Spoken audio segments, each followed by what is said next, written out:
Assalamualaikum. Alhamdulillah, dengan rahmat dan perkenan Allah Subhanahu Wa Taala, bertemu kita dalam siri ke-41 Goal Forever hari ini. Pada siri kali ini, saya akan kongsikan isu apa yang disebut sebagai bank run. Apa maksud bank run? Untuk itu, nantikan dan ikuti sehingga akhir video ini. Dalam siri sebelum ini, dikongsikan bagaimana fractional reserve banking ataupun fractional reserve lending yang dipraktiskan oleh bank-bank dunia. Mereka menghasilkan wang, create money, menerusi pemberian pinjaman. Wang pinjaman yang diberikan oleh bank-bank tersebut sebenarnya tidak wujud secara fizikal. Wang yang berganda dalam ekonomi ini lebih 90% adalah secara digital, secara elektronik, bukan dalam bentuk fizikal. Justru menyebabkan wang yang berada dalam edaran ekonomi semakin tahun semakin meningkat. Bilangan wang, kuantiti wang tersebut bertambah. Kesannya, nilai wang yang kita ada, yang kita simpan, susut. Turut meningkat adalah hutang yang jumlahnya semakin membelon saban tahun. Andaikan satu hari, semua mereka yang menyimpan dalam bank ABC yang dibincangkan sebelum ini, bank ABC, kesemua mereka yang menyimpan nak keluarkan 10 juta wang yang mereka simpan, contohnya berlaku sesuatu perkara luar jangka dan mereka perlukan wang tunai. Tentulah bank tidak mampu berikan mereka wang kerana bank hanya ada rizab simpanan 1 juta sedangkan mereka menyimpan 10 juta. Inilah apa yang dinamakan bank run. Mudahnya, bank akan collapse ataupun jatuh bankrupt dan pendeposit hilang wang. Mungkin ramai tak fikir ini boleh berlaku atau tak rasa akan kena pada batang hidung sendiri. Tapi senario ini telah pun berlaku banyak kali, puluhan, ratusan.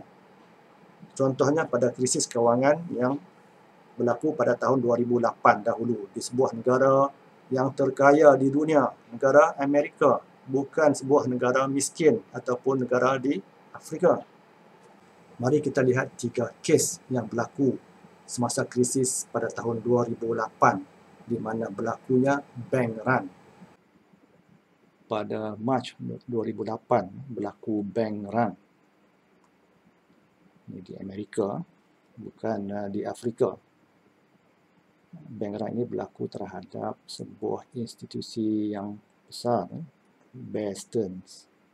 Apa yang Bear Stearns buat adalah mereka menjual kertas hutang, asset-backed commercial paper, ataupun secara mudahnya kertas hutang. Dan apa yang berlaku adalah apabila berlaku panik, pendeposit inginkan wang mereka semula dalam masa 2 hari sahaja daripada 17 bilion capital base yang ada dalam Bear Stearns merosot kepada 2 bilion in cash. Cashnya berkurang begitu drastik. Dan ini mengakibatkan bank tersebut tidak dapat mencari penyelesaian dan terpaksa membuat keputusan untuk menutup bankrupt.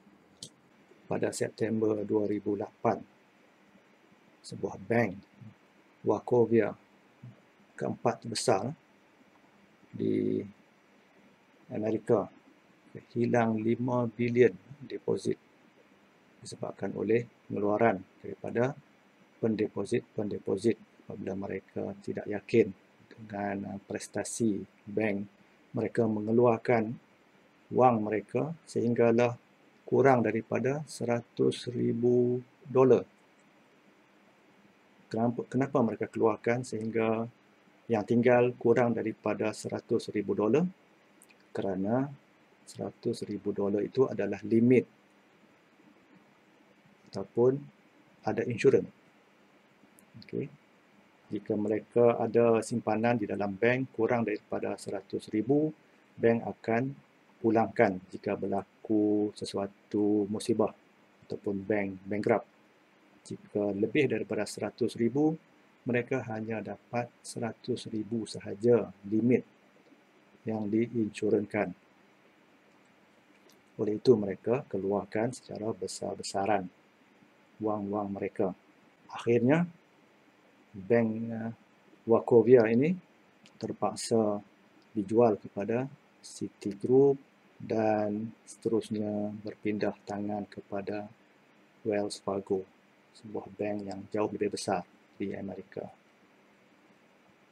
Pada tahun 2008 juga, sebuah institusi kewangan yang besar, Washington Mutual, mengalami krisis dan berlaku massive bank run. Pendeposit ataupun pelanggan-pelanggannya mengeluarkan lebih daripada 16.7 bilion. Beberapa contoh bank run telah dikongsikan sebentar tadi. Kita dapat lihat malapetaka bank run yang terjadi ini, di mana banyak bank-bank yang rugi berbilion, dan ini menjadi berita-berita utama di akhbar-akhbar. Tetapi yang kurang diceritakan adalah orang ramai, nasib orang ramai, Main Street, iaitu pendeposit yang hilang wang mereka. Nasib mereka tidak terbela. Sebaliknya, mereka yang kaya, Wall Street dan bank-bank yang besar, mereka mendapat bantuan dan dana oleh kerajaan Amerika. Dengan ini, kita sampai ke penghujung sesi perkongsian kali ini. InsyaAllah, berjumpa lagi kita di sesi perkongsian yang akan datang dalam siri Gold Forever. Nantikan sesi berikutnya. Assalamualaikum warahmatullahi wabarakatuh.